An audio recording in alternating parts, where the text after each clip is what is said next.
Hey guys, my name is Titus, and I'm here to talk to you about what it's like to own a restaurant in 2024.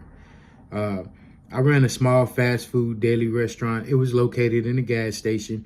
We did anywhere from $800 to $700, $1,700 in sales a day. What was on my menu was fried fish and wings. That's it. I did variations of fish and different type of flavored wings, but my core menu of what I was selling stayed fried fish and chicken wings. That's it. I didn't do anything else. My rent was $1,100, and that included my water, sewer, electric, and gas.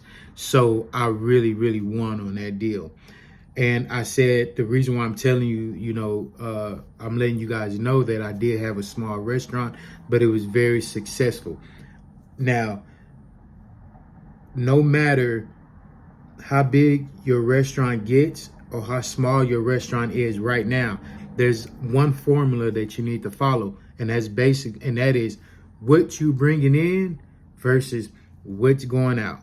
Okay, you have to always control your costs of how much it's going to cost for you to make a dish versus what's that dish, how much money is that dish going to bring in.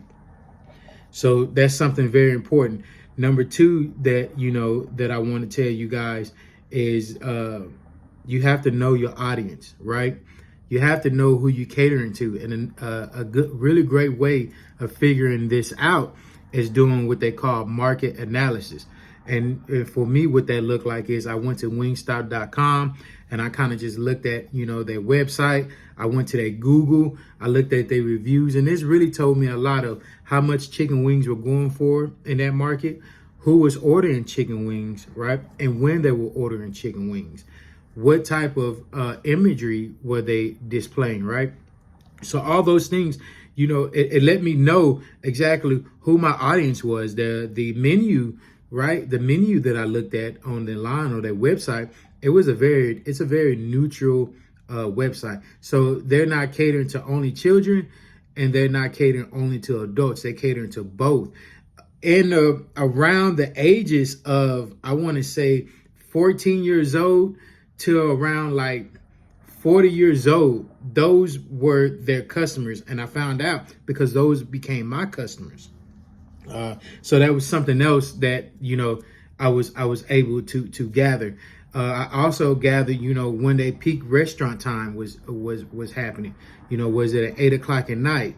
Was it 3 o'clock in the evening? That told me a lot of how much I needed to prep for that day. Okay. So number two is, it's still with number two. I want to tell you that if you're trying to do market analysis on a restaurant and you don't see nothing, sometimes that actually can be a bad thing. Because what that's going to look like for you is you're not going to have any information to go off on. You're just going to be you're just going to be shooting your shot, and whatever returns, that just returns. So you really want to watch out for that. And sometimes it can be very hard to create a market. Right now, I'm working on a business, and since there is no other business doing what I'm doing, then it's hard for me to kind of gauge what direction I need to go into. So that's something to really to consider. My last and final one is what you are going to cook. This is very important because I hear a lot of friends, they said, the first question I asked them, what you're going to be cooking when you open up a restaurant, their first answer is everything. You can't cook everything. You have to get your menu. You have to stay with the same menu because you need to go buy that same food again, right? A longer menu does not equal more money and more customers.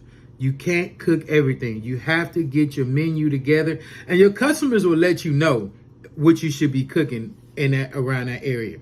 For like soul food, if you make a dish of macaroni and cheese, baked sweet potatoes, baked chicken, barbecue ribs and stuff like that, and it sells out, keep cooking that dish.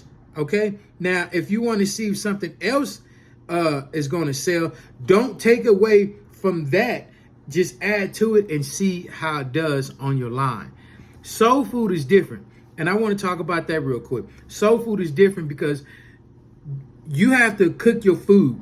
So as soon as you cook your food, you have to sell that food. Anything that you don't sell becomes a loss. Other than you know, maybe you reheat it or however you want to do it to get your money. That food has to sell. If once it goes into the trash, that's a loss. It's a different with a fast food restaurant because, you know, I'm just sitting around, you know, I cook the order and I'm just sitting around waiting for people to call me and then I'll make the order. So there's not too much of a loss. If you don't charge a deposit or you know, if you don't prepay, that can get into some other issues, but you probably lose around like, you know, 30 or 40 bucks, which can, at the end of the day, it can be a big loss. But you go from losing $30 to $40 to losing $400 to $500 in a day, that you're going to see that loss immediately. So that's enough for this video. If you guys want to know more, just follow me, and I continue to give you what I think will be a good restaurant in 2024.